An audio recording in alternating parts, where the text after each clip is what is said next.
Let's resume. Monika ji, page number 644, लेकिन उसका एक लाइन कंप्लीट करने के लिए हम पीछे से टेकअप कर सकते हैं। जी। इस प्रकार विध्वंस से सुरक्षित रहने के कारण विपुल अनाज पैदा करती है और वहां निवास करने वाले लोगों का जीवन सुखी बनाने के लिए आवश्यक तत्वों की पूर्ति करती है। मैसूर राज्य में सर्वत्र पाए जाने वाले धार्मिक स्थल दक्षिण भारत के अनेकानेक, ये अभी कुछ पेजेस हमारे चल रहे हैं या एक पूरा चैप्टर ही ऐसा है जिसमें हमें पुरानी यूनानी सभ्यता, सिकंदर का टाइम, वो सारी चीजें बताई जा रही हैं। पीछे हमने जीसस के बारे में पढ़ा था। उससे पिछले चैप्टर में हमने पढ़ा था जीसस के जो फिजिकल एलिमेंट, जो जख्म है वो किसी लेडी के बॉडी के ऊपर आ जाते थे, दिखते थे उभार उसके। तो ये सारे हम पढ़ते पढ़ते सिकंदर तक पहुंचे, यूनान तक पहुंचे, उसके विजय तक पहुंचे।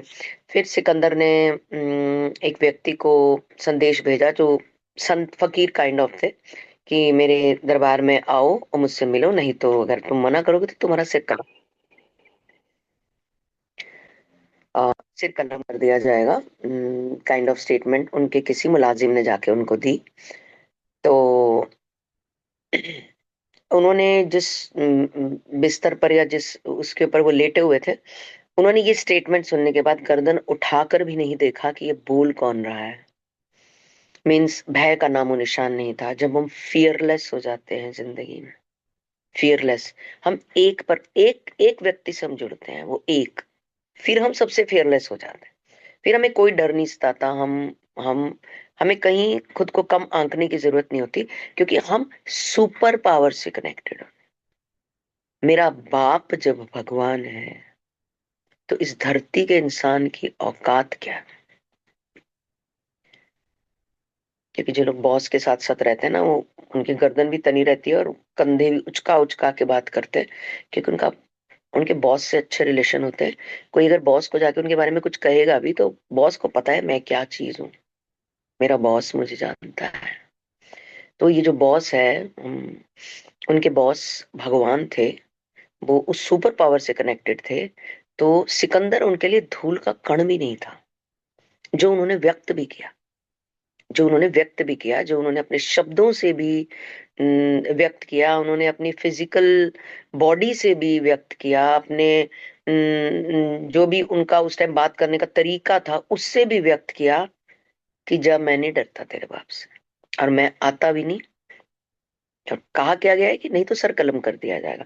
ये उसके बाद की जीत है, ये डर की जीत नहीं है, डर के बाद की जीत है। तो ये हमने अभी तक पढ़ा था। वो नहीं गए उनके साथ। उन्होंने जब जाके उनको बताया तो अब सिकंदर की ज्यादा इच्छा हो गई उनसे मिलने की। भाई ये स्टेटमेंट जिसने बोल दी और जिसको इतना भी डर नहीं, मौत का खौफ नहीं, अब सिकंदर क्यूरियस हो गए उनसे मिलने के लिए। भाई कौन है, काइंड ऑफ। ये जो लोग एब्सेंट थे उन सबके लिए था। अभी हम आगे कंटिन्यू करते हैं। मैसूर राज्य में सर्वत्र पाए जाने वाले धार्मिक स्थल दक्षिण भारत के अनेकानेक महान संतों की याद दिलाते हैं। मैसूर राज्य में सर्वत्र पाए जाने वाले बहुत धार्मिक स्थल हैं वहां पर दक्षिण भारत के, जो बहुत मान, हमारी धरती पर बहुत महान संत हुए हैं। हमारा जो हिंदुस्तान है वो संतों की भूमि है। एजुकेशन की, ज्ञान की कोई कमी नहीं है बाहर के देशों में भी। सिर्फ वहां के देश में और हमारे देश में यही फर्क है कि हमारा देश संतों का देश कहा जाता है। संतों का देश होने की वजह से लोगों में विकार कम आने की संभावना रहती है। क्योंकि विकार आने भी लगते हैं तो किसी न किसी संत के दर्शन से, उनके व्याख्यान से, उनकी बात से, या उनके सानिध्य से, या उनके चरित्र से, या फिर उन पुस्तकों से जो हिंदुस्तान में लिखी गई, जो घटनाएं हिंदुस्तान में लिखी गई, जैसे रामचरितमानस है, रामायण है, महाभारत है, गीता है, ये सब पुस्तकें लिखी गई, तो उनसे हमें बहुत कुछ सीखने को मिलता है। श्री राम का चरित्र देखें तो विवाह के बाद उनकी जिंदगी में व्यवधान आए थे। जब सीता से विवाह हुआ उसके बाद ही, जब सीता से विवाह हो गया तो जनकपुरी तक की सारी जगह राजा जनक ने श्री राम को दे दी थी कि अब सिर्फ अयोध्या तक तुम नहीं हो, यहाँ तक हो। तो उसके बाद हुआ जो हुआ, वो जंगल में गए, सीता माँ की को चुराया गया, ये सब श्री कृष्ण के जीवन में तो पैदा होने से पहले, माँ के पेट में आने से पहले ही कष्ट शुरू हो गए थे। ये हमारी पौराणिक कहानियां हैं, ये हमारे ग्रंथ हैं, जिन ग्रंथों से इस क्लास में बैठे बहुत सारे लोग अभी भी दूर हैं, अभी भी मीलों दूर है, कोसों दूर नहीं है, मीलों दूर है, कई किलोमीटर दूर है, क्योंकि हम उन्हें कभी पढ़ना ही नहीं चाहते। ये उन्हीं के बारे में, महान संत, महान देश, महान भूमि, ये सब जो महान महान वर्ड यूज किया जाता है ना, ये इसीलिए किया जाता है, इसीलिए किया जाता है क्योंकि यहाँ पे हम जिन लोगों के बारे में जानते हैं, उन लोगों की यात्राएं, हमारे जीवन तो बहुत सुखद जीवन है, बहुत सुखद जीवन है, उन लोगों के जीवन की यात्राएं पता नहीं कैसे फकीरी में रहते हैं, सड़क पे भिक्षा मांग के खाते हैं, और भिक्षा के लिए हाथ फैलाते हुए उन्हें शर्म नहीं आती, और उन्होंने अपने लिए जो भी आचरण, जो भी आवरण, जो भी उनके रहन सहन का तरीका है, वो देखेंगे हम लोग तो हिल जाएंगे कि ये संत जो आज पूजनीय है, क्या इसने यात्रा यहाँ से शुरू की थी, क्या ये ऐसे थे पहले। हम देख के हैरान आज वो पूजे जाते हैं, आज वो करोड़ों में, आज वो मर्सिडीज में घूमते हैं, आज दुनिया ने हथेलियों पे बिठा रखा है उनको, बट उनकी यात्रा वही पवित्र पॉइंट से शुरू हुई, जो उस संत ने, जिसने सिकंदर को जवाब दिया था कि मेरा बाप तेरे बाप से ज्यादा स्ट्रॉन्ग। उन्हीं महान संतों की बात की जाती है यहाँ पर। इनमें से एक महान संत थे थायू मानवर, ने एक चुनौतीपूर्ण कविता लिखी है। तुम मदमस्त गज को नियंत्रण में ला सकते हो, हाथी को, एक बहके हुए हाथी को तुम नियंत्रण में ला सकते हो, तुम रीछ और चीते का मुंह भी बंद कर सकते हो, भाई तुम बहुत बड़े कलाकार हो, तुम ये सब कर सकते हो, सिंह की सवारी भी कर सकते हो, क्योंकि तुम सिंह को भी सिखा लोगे कि उसके ऊपर चढ़ने की अनुमति उससे कैसे लेनी है, तुम इतने काबिल हो, तुम ये भी कर सकते हो, तुम नाग के साथ भी खेल कर सकते हो, एक सांप जिसको देख के धुन दबा के हर कोई भाग जाता है, तुम उसके साथ भी, उसको भी खेल, बीन बजा के उसको भी नचा सकते हो, तुम मेहनत करके किसी भी धातु को स्वर्ण में बदल सकते हो, कला से, मेहनत से तुम्हें आता है ये ढंग, और अपनी जीविका कमा सकते हो, तुम अदृश्य होकर पूरी सृष्टि का भ्रमण भी कर सकते हो, तुम इतने सक्षम हो, जादूगर के खेल में करते हैं ना, आंखों को चकमा देके वो कुछ कुछ घटनाएं ऐसी करती हैं कि वो एकदम से गायब हो जाता है, तुम मन से पूरी सृष्टि का भ्रमण भी कर सकते हो, तुम देवताओं को अपना दास भी बना सकते हो, देवताओं की पूजा करते हैं, व्रत करते हैं, बहुत कुछ करते हैं उनके लिए, उनको प्रसन्न करते हैं, फिर उनसे वरदान मांगते हैं, तुम उन्हें अपना दास भी बना सकते हो, तुम सदैव यंग भी रह सकते हो, युवा भी रह सकते हो, तुम पानी पर चल सकते हो, तुम्हें सारी कलाएं आती है, तुम अग्नि में भी वास कर सकते हो, परंतु मन का नियंत्रण इन सबसे श्रेष्ठ और अधिक कठिन। क्या बात करिए, क्या बात करिए, मन का नियंत्रण। मन मतलब मन के परिवार में कौन, मन की 5 बेटियां, 5 इंद्रियां, वैसे तो 5 कर्म इंद्रियां भी हैं, 5 इंद्रियां भी हैं, और 3 सूक्ष्म इंद्रियां भी हैं, जिसके बारे में हमने एक बार पहले भी बात की थी, काफी पहले। ये मन का परिवार है, मन इनका पिता है और बुद्धि इनके दादा है। अब दादा की माननी है या पिता की माननी है, ये जो इंद्रियां मन के बस में रहती हैं वो फिर मन जैसे पनपती हैं, और जो दादा के बस में रहती हैं उनका आचरण, उनका व्यवहार और उनका स्वभाव वैसा ही सशक्त हो जाता है, क्योंकि दादा के पास तजुर्बा एक्स्ट्रा था। मन को कंट्रोल करना, बहुत अच्छी कविता लिखी हुई है, बहुत ही अच्छी लिखी हुई है, ये आज की युवा पीढ़ी को भी जरूर सुनानी चाहिए, युवा पीढ़ी को छोड़ो, हमें भी सुननी चाहिए, हम में से भी बहुत सारे हैं जो अभी भी भटके हुए हैं, इंक्लूडिंग मी। भारत के दक्षिणी छोर पर अत्यंत उपजाऊ भूमि का सुंदर राज्य है तिरुवांकुर। यहाँ नदियों और नहरों से ही मुख्य रूप से यातायात होता है, नदियां या नहरें। अतीत में युद्धों और छोटे छोटे राज्यों का तिरुवांकर राज्य में विलय कर लेने के पापों का, प्रतिवर्ष पाप ये होता था ना, मेरे राज्य में ये भी समा जाए, मेरे राज्य में ये भी समा जाए, ये भी हो जाए, मेरा साम्राज्य बढ़ा। आज तक वो पाप चल रहे हैं, आज भी तो चल रहे हैं। आज भी तो हम माया के पीछे भाग रहे हैं, आज भी तो हम अपने प्लॉट बड़े करना चाह रहे हैं, आज भी तो हम अलग अलग जगह पे, कहीं हमें सुनने को मिलता है यहाँ प्लॉट है, हम प्लानिंग करते हैं, एक दूसरे को फोन करते हैं, चले। ये काम तो हम आज भी कर रहे हैं। ईश्वर कभी भी ये करने से मना नहीं करते, ईश्वर कहते हैं ये सब करो, पर किसी की छाती पर पैर रखकर मत करो, किसी का दिल दुखाकर मत करो, अपने हिस्से का करो, पर साथ साथ मेरा ध्यान करके करो, मुझे साथ लेके चलो, मुझे मेरी मेरी सानिध्य में करो।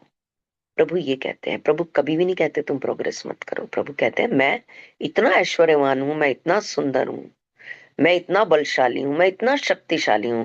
जब तुम्हारा पिता इतना ऐश्वर्यवान और शक्तिशाली है, तो वो अपने पुत्र को कैसे मना कर सकता है कि तू ऐश्वर्यवान मत बन। वो कहता है बनो, पर मेरी छत्र छाया में साथ रह के चलो। ये मत बोलो कि मैंने किया, ये मैंने किया। ये जो मैं है ये तुम्हें मार देगा। अगर तुम मेरी छत्र छाया में, मेरे सानिध्य में, मेरे प्रेम में, मेरे इश्क में ये सब करोगे तो और फूलोगे फलोगे। बस इतना करना है, यहाँ अहम को मारना है। अहम मार नहीं पाते, मैं ऊपर आ जाती है, और फिर मनुष्य कलमश में डूब जाता है, कलेश में डूब जाता है, और मुसीबतें सहता है जीवन में। भारत के दक्षिणी छोर पर अत्यंत उपजाऊ भूमि का सुंदर राज्य है। ओके।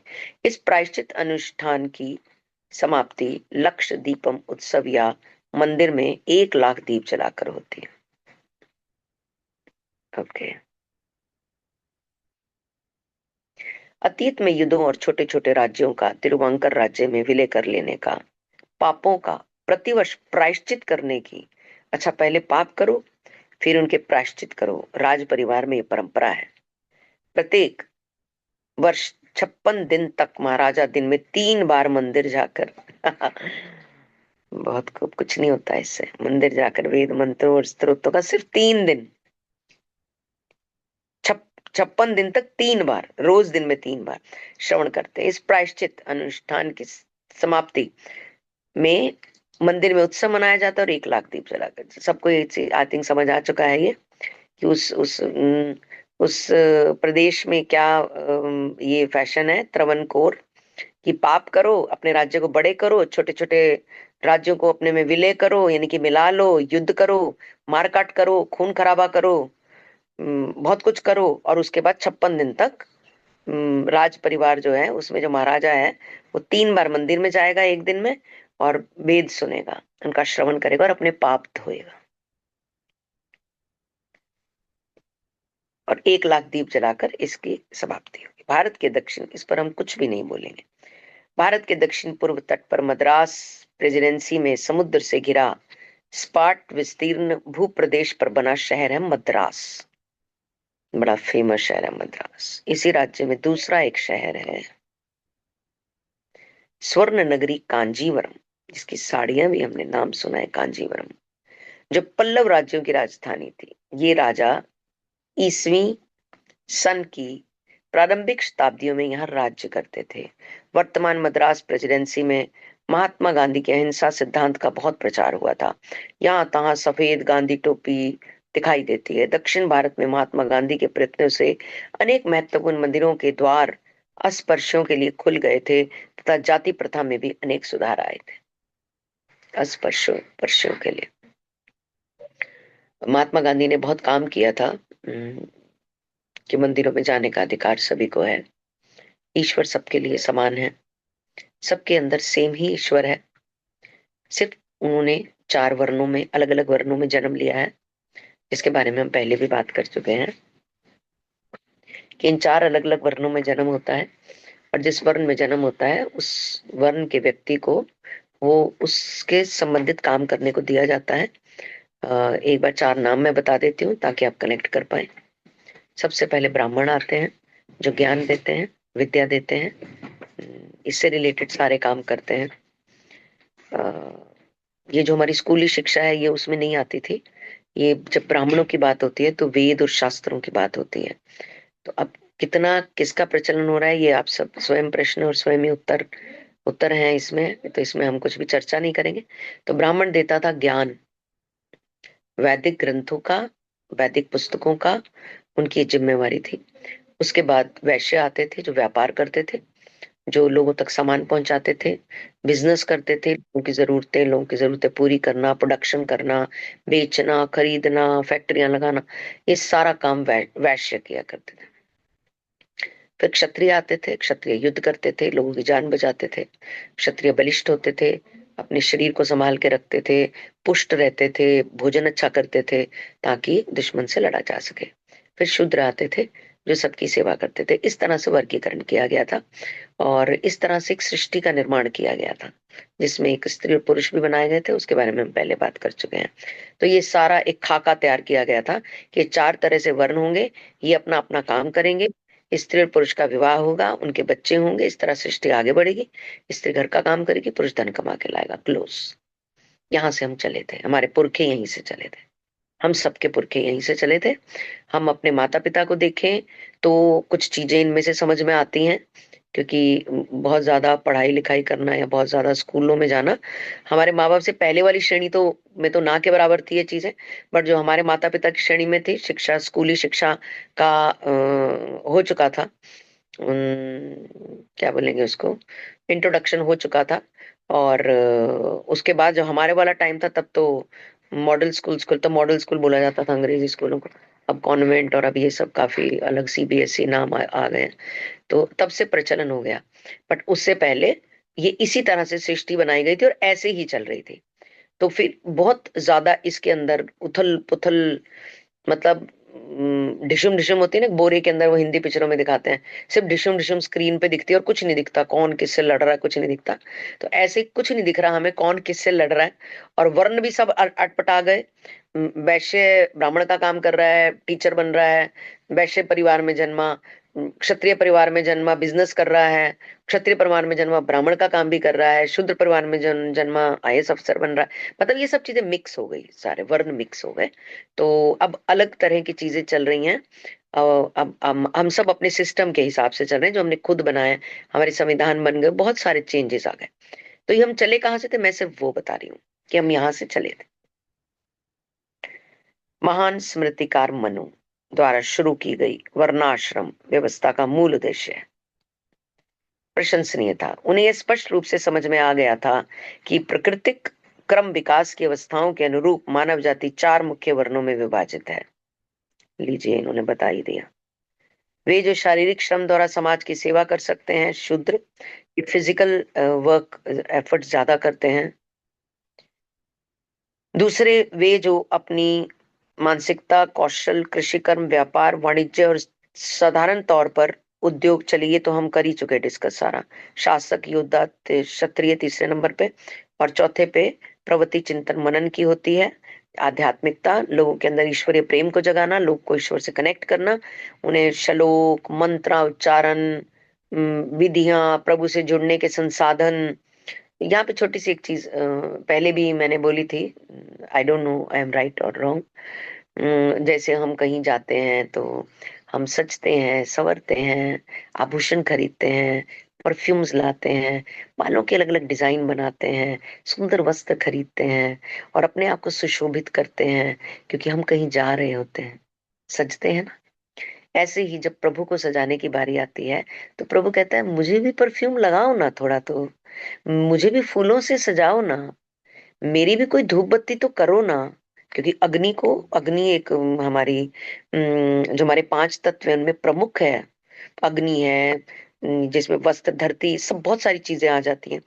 तो मुझे भी तो सजाओ ना, मुझे भी वस्त्र पहनाओ ना, मुझे भी तो प्रणाम करो ना, मुझे भी तो, मेरा भी तो कोई श्रृंगार करो ना। जब उसकी बात होती है तो कहते हैं, ये तो ढकोसला है ना, ये ढकोसला, ये क्या बकवासबाजी है, ये सब क्या। नहीं, क्यों? क्योंकि ये हमारी रोज की प्रक्रिया में हमें बंधन लगता है, हमें बंधन लगता है, ये करना हमें बंधन लगता है। पर खुद के लिए हम कितने ही महंगे महंगे मॉलों में जाकर कितने ही महंगे महंगे कपड़े खरीद लाते हैं, वो हमें बंधन नहीं लगता। खुद को बेस्ट दिखाने के लिए हम जाने कहाँ कहाँ तक पहुंच जाते हैं, वो हमें बंधन नहीं लगता। पर प्रभु पे 2 फूल चढ़ाने, एक जोत जलाना और प्रभु के आगे बैठ के 2 मिनट उसे प्रणाम करना हमें बंधन लगता है। कौन जाएगा, फूल तोड़ के लाएगा, कौन जोत जलाएगा, कौन घी लाएगा? क्या प्रॉब्लम है यार? भगवान जी, you understand us, we understand you, हो गया ना? अरे गॉड तो अपना बड़ी है यार, भगवान से अपनी बड़ी सेटिंग है, ये कह के हम आगे चले जाते। 2 पल रुकने का वक्त है, इसलिए तो ये सब वर्ण आगे पीछे जाने कहाँ कहाँ चले गए। सारी दिशाएं बदल गई, सारे तरीके बदल गए, सारे ढंग बदल गए, सारे सिस्टम बदल गए। और अब तो हम तकनीकी के महायुग में जी रहे हैं, महायुग में, जिसमें ऐसे चुटकी बजाते हैं और काम हो जाता है। चुटकी बजाते, चुटकी बजाओ, आंख बंद करो, स्क्रीन पे सब आ जाएगा जो तुम्हें चाहिए। आज हम उस टाइम में पहुंच गए। अभी मेरी एक फ्रेंड है, डॉक्टर है वो, डॉक्टर जायसवाल, वो एक रॉबोट लेकर आई है, छोटा सा है, एक प्लेट जितना रॉबोट। उनके घर में डॉग है, और वो डॉक्टर है तो उनके पास बिल्कुल समय नहीं है, तो वो रॉबोट को टाइम सेट कर जाती है, तो रॉबोट पीछे से पूरे घर की सफाई करता है। वो जितने भी बाल होते हैं ना सारे डॉगी के, वो सारे उसके अंदर आ जाते हैं। टाइमर है उसके अंदर, टाइम सेट करके उनके मोबाइल पे मैसेज आता है, वर्क डन। हम कहाँ पहुंच रहे हैं, हम कहाँ जा रहे हैं, हम कितनी प्रोग्रेस कर गए। ये किताब हमें क्या कह रही है कि हम कहाँ से चले थे, इन 4 वर्णों से चले थे, बट इस टाइम सब हौच पौच हुआ हुआ है। इस टाइम सब कुछ मिक्स हुआ हुआ है। तो इसलिए इसके बारे में हम बहुत ज्यादा तो बात नहीं करेंगे, वैसे बहुत ज्यादा तो हम कर ही चुके हैं। महाभारत में कहा गया है कोई ब्राह्मण है या नहीं, इसका निर्णय जन्म, संस्कार, विद्यापन, विद्याध्यापन किसी चीज से नहीं हो। ये हमारे वेदों में कहा गया है कि कोई ब्राह्मण है कि नहीं, कोई किस जाति का है, कोई क्या कर रहा है, इसका निर्णय इससे होगा कि देखो इस किताब के अंदर जो गीता में लिखा हुआ है वो इस टाइम वर्णित किया जा रहा है। अभी जो हमने 4 वर्ण पढ़े ये भी वहीं से आए हैं, अब जो हम पढ़ने जा रहे हैं ये भी वहीं से आया है। कोई व्यक्ति किस वर्ण में पैदा हुआ है उससे नहीं बताया जाएगा कि ये ब्राह्मण है या ये वैश्य है।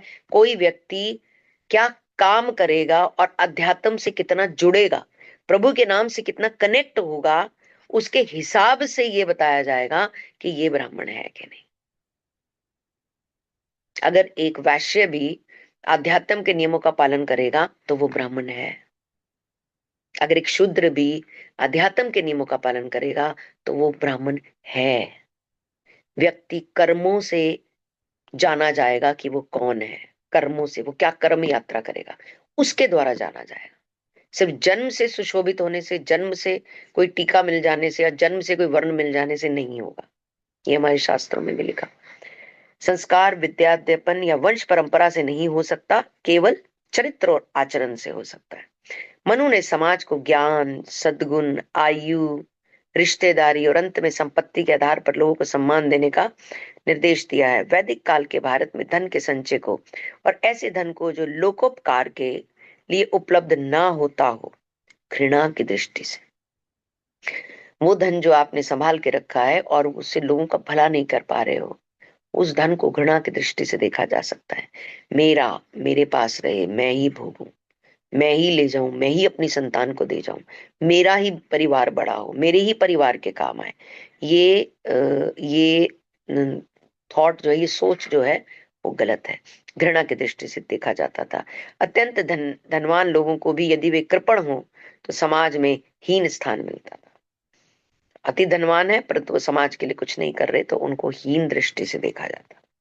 अगर प्रभु ने आपको आप बहुत धनवान बनाया है तो प्रभु ने आपको अपनी टीम में चुन लिया है, आप प्रभु की टीम में हैं। अगर आप धनवान हैं, be everyone should be proud on themselves कि वो भगवान की टीम है, क्योंकि प्रभु ऐश्वर्यवान है, प्रभु धनवान है। हम धनवान है तो इसका मतलब हम गॉड की टीम में हैं। तो अगर हम गॉड की टीम में हैं तो गॉड क्या करते हैं, हमेशा देते हैं। तो हम गॉड की टीम में हैं तो हमें क्या करना है, हमें प्रभु ने एक्स्ट्रा दिया है तो हमें क्या करना है, जरूरतमंदों को थोड़ा सा देना है। पर हमने नहीं देना है, हम नहीं दे रहे हैं, हमारी औकात नहीं है देने की। हम चींटी के बराबर औकात नहीं रखते, तो किसी के भी पैर के नीचे आके कभी भी मसली जाती है। ऐसे ही इंसान भी होता है। हमने जब भी देना है, एक धनवान व्यक्ति ने जब भी देना है, प्रभु को साक्षी मानकर प्रभु के नाम पर देना है, स्वयं नहीं देना। पंखों पर चौधरी साहब ने पंखे दिए, सरला देवी ने फर्श डलवाया, टाइलों पर लिखा हुआ है माता जी की पुण्य स्मृति में। नो, नो, अपने नाम से नहीं देना।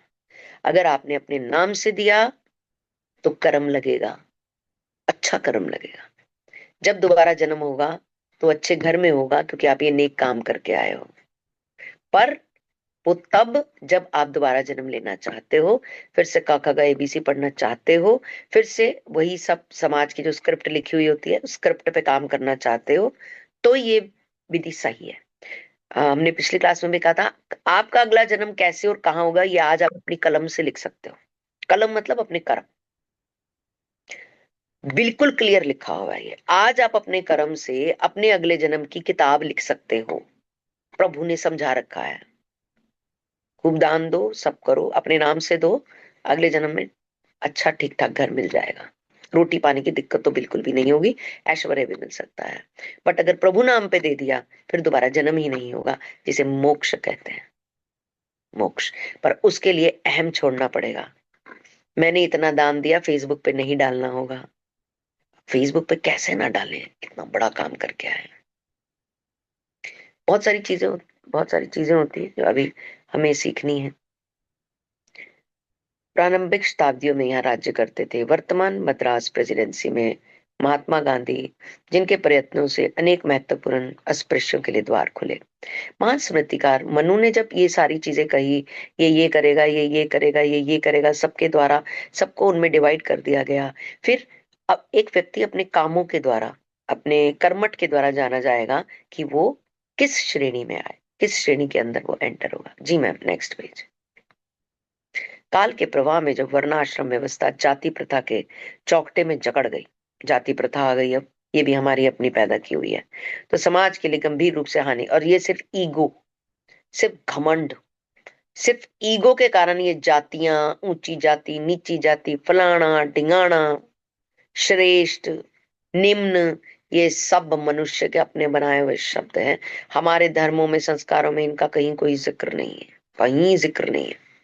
हानिकारक बन गई। 1947 में स्वाधीनता प्राप्त करने के बाद भारत धीरे धीरे, परंतु निश्चित रूप से जन पर नहीं, बल्कि केवल नैसर्गिक गुण कर्म पर आधारित जाति प्रथा के प्राचीन मूल्यों की पुनर्स्थापना की। कि जन्म से कोई कहाँ पैदा हुआ हम नहीं मानेंगे, नहीं मानेंगे, बल्कि केवल नैसर्गिक गुण गुण कर्म।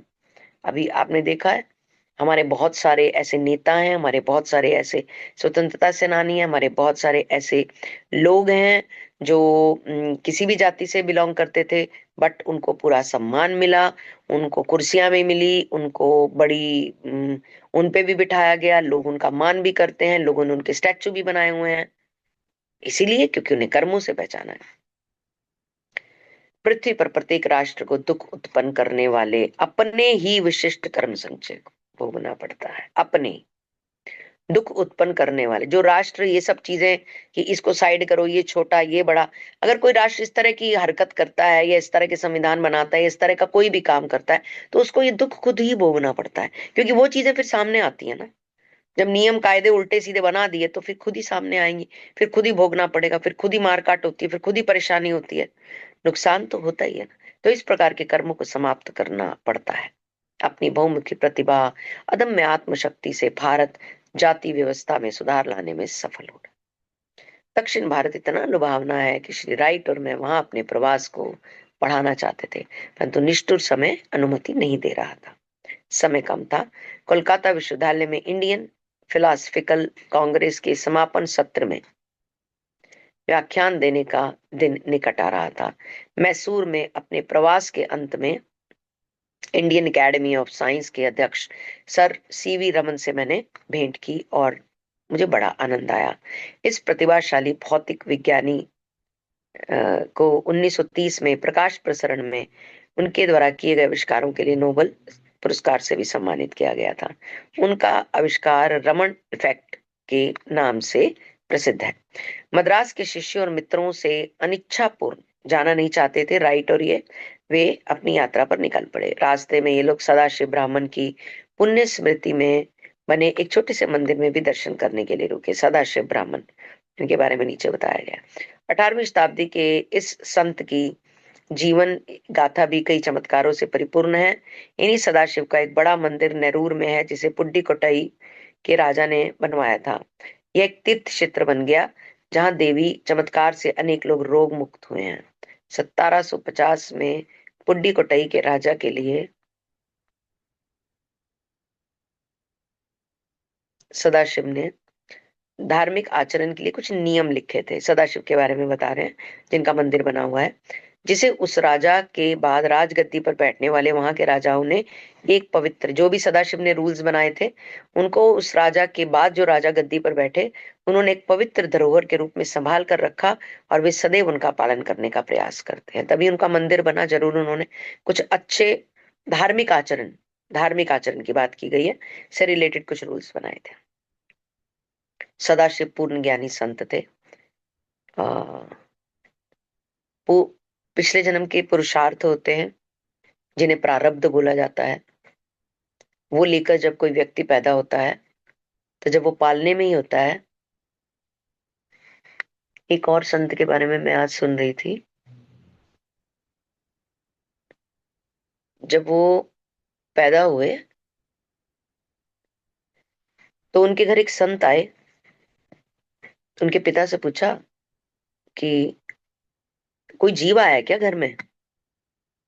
तो उनके पिता को लगा किसी जानवर, क्योंकि तब गायें वगैरह बहुत रखी हुई थी उन्होंने घर में, गायें बकरियां बहुत थी। तो उनको लगा शायद ये बकरी के बारे में पूछ रहे हैं, गाय का पूछ रहे हैं। बोले नहीं, अभी तो कोई नहीं खरीदा। कहते अच्छा। उन्होंने एक्चुअली में कॉमन ही पूछा था, उन्होंने मनुष्य नहीं पूछा था। उन्होंने कहा अच्छा, कोई कोई आया हो बाहर से। बोला नहीं, ऐसा तो कोई नहीं आया।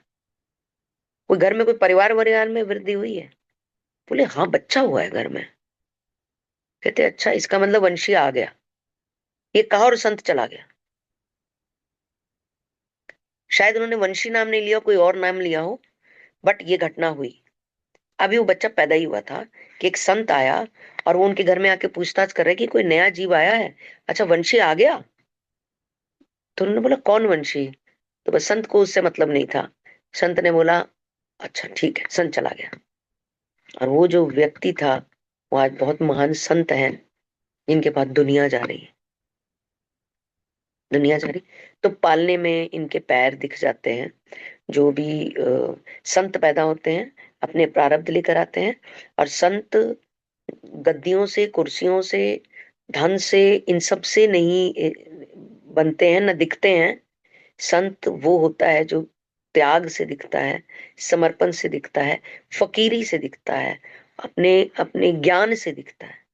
अपने वो मुंह खोलते हैं तो पता चल जाता है। मतलब उम्र उनकी 4-5 साल होती है, और वो इतना ज्ञान सुना रहे होते हैं, इतना ज्ञान दे रहे होते हैं कि अद्भुत लगता है कि 5 साल का बच्चा कैसे बोल सकता है ये सब। वो संत होते हैं, जिनके बड़े बड़े राज द्वारे और जिनके आगे पीछे बड़े सारे, वो संत नहीं होते। संत व्यवहार से दिखते हैं, और उनका जो रहने और भोजन का ढंग होता है, उनके जो भोजन का सामान होता है जो वो खाते हैं, उससे वो संत दिखते हैं। ऐश्वर्य से बिल्कुल परे। सदाशिव पूर्ण ज्ञानी संत थे, सभी को प्रिय थे। उनके बारे में दक्षिण भारतीय ग्रामों में, गांवों में अभी भी बहुत कहानियां हैं, मतलब विलक्षण, अद्भुत। एक दिन वे कावेरी तट पर समाधि में लीन बैठे थे कि बाढ़ आ गई। लोगों ने उन्हें बाढ़ में बह जाते हुए देखा। इसके कई सप्ताह बाद वे कोयम्बटूर जिले में कोडुमुड्डी गांव के निकट मिट्टी के नीचे दबे हुए पाए गए। मिट्टी हटाने वाले ग्रामीणों के फावड़े जब उन्हें लगे, तो वे उठ खड़े हुए और तेजी से वहां से चले गए। एक वयोवृद्ध वेदांती पंडित को आध्यात्मिक तर्क युद्ध में परास्त करने पर गुरु से फटकार मिलने के कारण सदाशिव मौनी बन गए। अच्छा, आध्यात्मिक तर्क युग में उन्होंने किसी वयोवृद्ध, बहुत बुजुर्ग वेदांती पंडित को परास्त कर दिया। आध्यात्मिक, आध्यात्मिक तर्क युद्ध मतलब हाँ तुम्हारे भगवान होते हैं, हाँ हमारे भगवान तो ऐसे, हाँ अच्छा तुम बताओ, अच्छा ये अच्छा वो, जो ईश्वर को लेकर तर्क करते हैं, जबकि ईश्वर तर्क की चीज नहीं होते। ईश्वर, अध्यात्म में तर्क होना ही नहीं चाहिए कायदे से।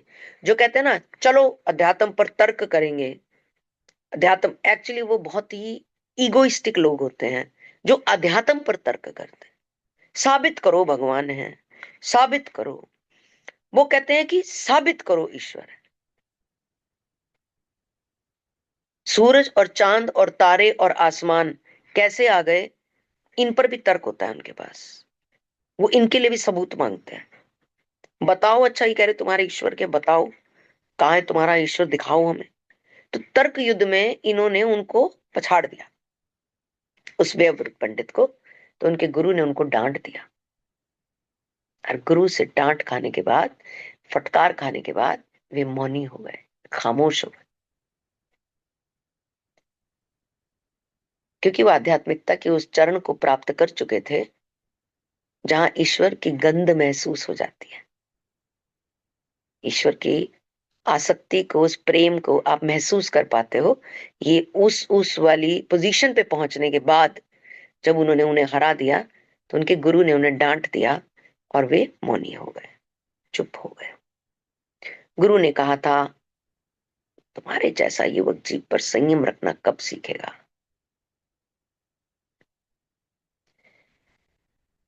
आपके आशीर्वाद से अभी और इसी क्षण से, उन्होंने जवाब दिया। बहुत कुछ है आज के चैप्टर में सीखने के। आपके आशीर्वाद से अभी और इसी क्षण से। अब क्योंकि गुरु ने कहा था, तो गुरु से तो तर्क नहीं होता ना। गुरु की तो बस बात मानी जाती है। जिसे गुरु मान लिया, उसकी बस बात मान ली है। अभी क्यों करना है, सुबह कर लेंगे, ये तो बड़ा मुश्किल है, ये तो नहीं हो पाएगा, इसे कैसे करेंगे, मेरे लिए तो ये असंभव है, मैं तो छोड़ रहा हूँ ये ब्रह्मचार्य, भैया बहुत मुश्किल काम है ये तो, मैं तो आज जा रहा हूँ आध्यात्मिकता, सब गई तेल लेने, भैया ये तो बड़ा मुश्किल पथ है, मैं नहीं कर सकता। गुरु ने कह दिया यस तो yes, no if, no but, चाहे तुम कितने ही बड़े जट। कह दिया तो करना है बस। 11 लोग आए, कह दिया तो बनाना है, चाहे रात के 1:30 बजे। गुरु ने कह दिया तो करना है। ऐसे वाली तत्परता, ऐसे वाली दीवानगी, ऐसे वाला प्रेम, ऐसे वाली मतलब निष्ठा हुआ करती थी शिष्यों में। शिष्यों में ये हमारे भारत की परंपरा है, कहीं बाहर की परंपरा में नहीं देखा है हमने। ये हमने हमने पढ़ा है अपने किताबों में, हिंदी मूवीज देखी है हमने, बहुत सारी स्पिरिचुअल मूवीज देखी हैं, उन सब में बचपन से देखते आ रहे हैं, सबने देखी है। उसमें हमने ये देखा है कि गुरु ने कह दिया सत्य वचन, पिता ने कह दिया सत्य वचन। हम उस परंपरा से निकले हैं। आज हम माता पिता को वृद्धाश्रम में छोड़ने जाते हैं, बट हम उस परंपरा से निकले हैं। हम उस परंपरा के वंशज हैं, जिनमें पिता को भगवान, ईश्वर को ईश्वर समझा जाता था। बट आज की पत्थे में हम क्या बोलते हैं, ईश्वर है ही नहीं, और माता पिता को वृद्धाश्रम में छोड़ो, उनको कमरे में बंद करो और टिकट लो और अमेरिका चले जाओ। वो कमरे में बंद है, किराए के मकान में, उनको सत्य घटना है। किराए के मकान में कमरे में बंद करके 3 महीने का किराया एडवांस पकड़ा के मकान मालिक को, और कि मैं 3 महीने बाद आऊंगा, उसको बोल के माता पिता को, पिता अकेले थे, कुंडी लगा के और विलायत चले गए। किराएदार को बोला तुझे सामान भेजते रहेंगे, अगर तुमसे न रखा जाए तो इन्हें अनाथालय भेज आना, बस इतना कर देना। वहां से चले थे, यहाँ पहुंच गए। आपके आशीर्वाद से इसी क्षण से सदाशिव के गुरु स्वामी श्री परम शिवेंद्र सरस्वती थे, जिन्होंने धैर्य विद्या प्रकाशिका लिखी है। सदाशिव के गुरु जी का नाम बता रहे हैं, परम शिवेंद्र। तथा उत्तर गीता पर भी एक अत्यंत गहन टीका लिखी है। कुछ संसारी लोग भगवत प्रेम में मस्त होकर प्राय सड़कों पर लाज शर्म छोड़कर नाचते सदाशिव को देखकर आहत हुए। उन्होंने विद्वान गुरु के पास जाकर शिकायत की। जो प्रभु प्रेम में ज्यादा डूब जाता है ना, वो पागल ही हो जाता है एक्चुअली में। क्योंकि इसको ना सत्य का पता चल जाता है कि जो पंच तत्वों से ये बॉडी बनी थी ना, वो पंच तत्व यहीं रह जाने वाले हैं। तो इसलिए उसका अहंकार तो मर ही जाता है, सब चीजों के से रिलेटेड जो उसकी मोह होता है वो भी खत्म हो जाता है। तो परम शिवेंद्र महाराज ने आनंद के साथ मुस्कुरा कर कहा, आहा, काश सब इस प्रकार के पाते। जब हम कीर्तन में जाते हैं ना, सूट वूट पहन के, सच धज के, पेंसिल हीले पहन के, एक से एक सूट, एक से एक परफ्यूम, संगीता जी मुस्कुरा रही है, गैदरिंग्स और बाल सेट करा के, और जब वहां पे भजन चल रहा होता है ना, तो उठ के भजन में डांस करने में, नृत्य करने में ना बड़ी शर्म आती है, नहीं नाचते वो। उसके बाद जो लंगर मिलता है ना, वो खाते हैं सारे। जैसे कि हमें लंगर के लिए इनवाइट किया गया था, लंगर के लिए नहीं किया गया, प्रभु के भजन में अपनी टांगों का इस्तेमाल करने के लिए किया गया था। वो बॉडी जो ईश्वर ने भाड़े पे दी हुई है, भाड़े पे मिली हुई है हम सबको। हम प्लॉट हम अपने नाम लिख सकते हैं, ये बॉडी हमारे कितने टाइम तक हमारे नाम रहेगी हमें नहीं पता, प्लॉट का पता है, हमारे नाम है, अपने बच्चे को दे जाएंगे, उसकी गारंटी है। इसकी कोई गारंटी नहीं है। इसलिए प्रभु कहता है कि जब भी सत्संग में आ, इसको मेरे आनंद के लिए इस्तेमाल कर। और उस आनंद के लिए इस्तेमाल नहीं करते, वो खत्म होने के बाद भोजन करने के लिए इस्तेमाल करते हैं। ये उसी आनंद, उसी पागलपन की बात कर रहे हैं, उसी मौज की बात कर रहे हैं, उसी ईश्वरीय प्रेम की बात कर रहे हैं कि काश सब ऐसे पागल हो। ये उनके गुरु बोल रहे हैं। सदाशिव के जीवन में भगवान के हस्तक्षेप की अनेक विलक्षण और सुंदर घटनाएं घटित हुई।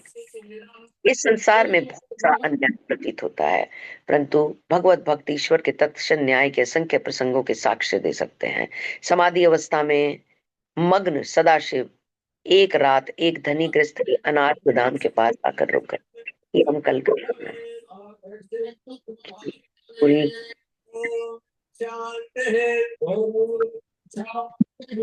ठीक है।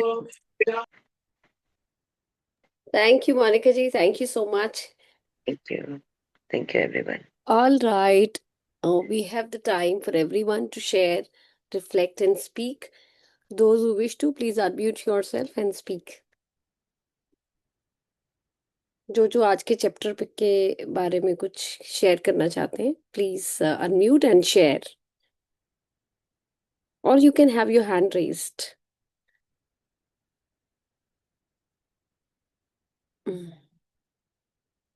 Yes, Sonal, Sangeeta ji, Sheetal, Sunaina. It's been long, Sunaina. We have been missing you. This Galaxy S24 is Sunaina. Long time no see, Sunaina. Coming, she said coming. All right. Sapna ji, Shwinder ji, Sheetal. Yes. Bua ji, you want to speak? नहीं नहीं, बहुत बढ़िया था भाई। Speak कोई नहीं कर रहा तो हम तो तैयार हैं, सच हाँ में हाँ, बहुत बढ़िया था। मैं पूछ रही हूँ वही. You can have your virtual hand. भूमिका जी, आप कुछ कहना चाहेंगे? हाँ बिल्कुल, इतना अच्छा चैप्टर था। बार बार बताया जा रहा है, बार बार बताया जा रहा है कि आप कि आप सादा जीवन उच्च विचार जो शब्द है, ये बहुत बड़ा शब्द है।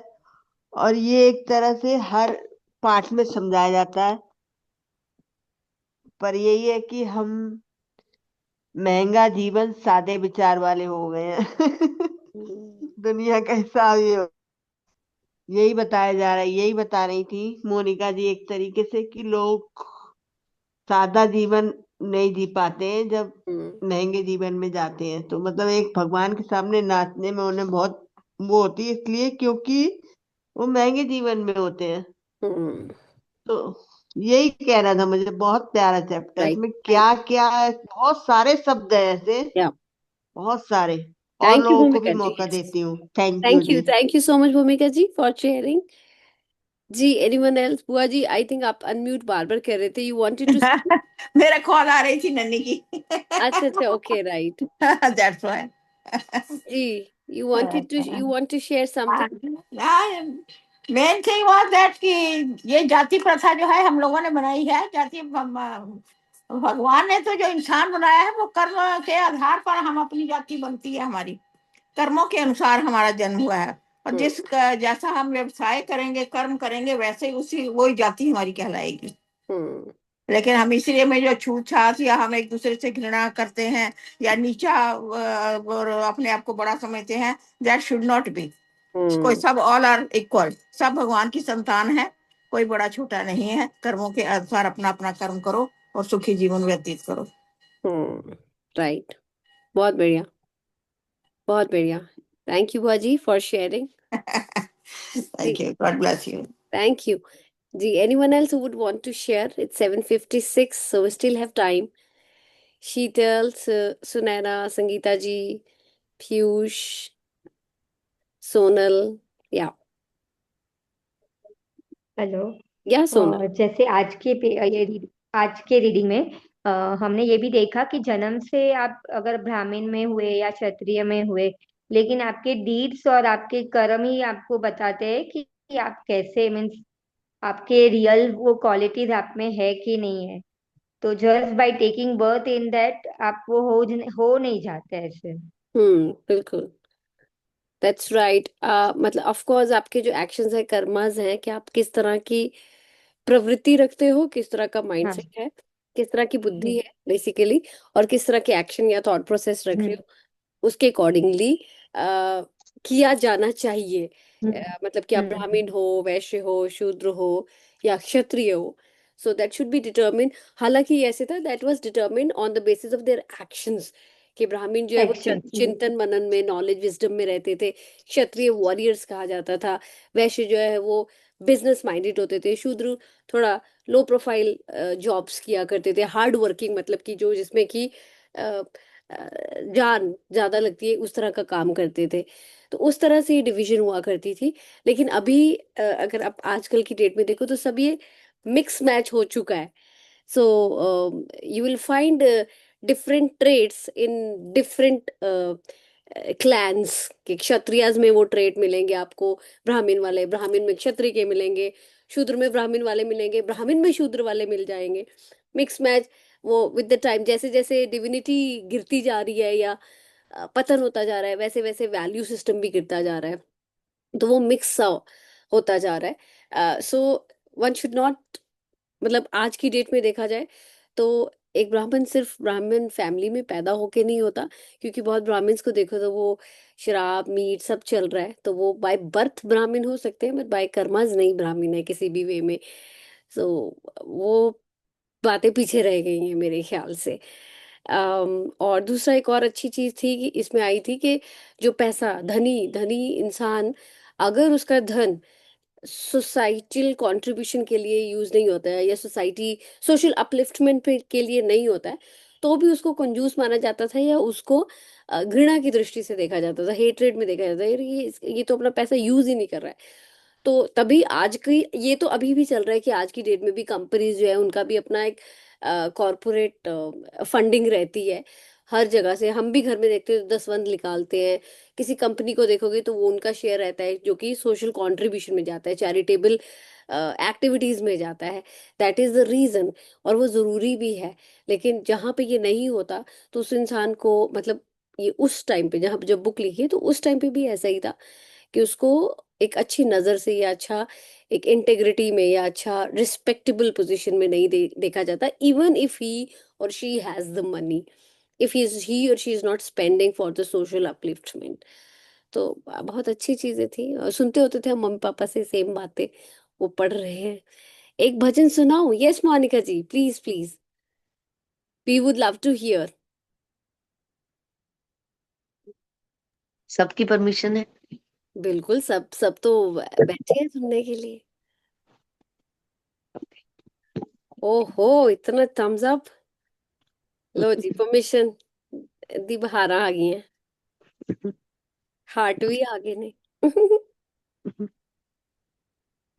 या मोनिका जी। जी।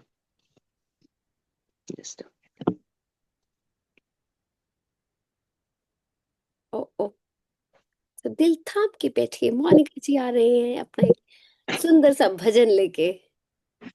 इसमें जो पहली लाइन है वो आपने सुन रखी होगी। वो एक्चुअली मैं इस संदर्भ में बोली गई थी कि नहीं मुझे पता नहीं, मैं तो अपनी मौज में लिखा है। हम्म, पहली लाइन की आपने, ये आपका उसके खुद का बाद, लिखा है?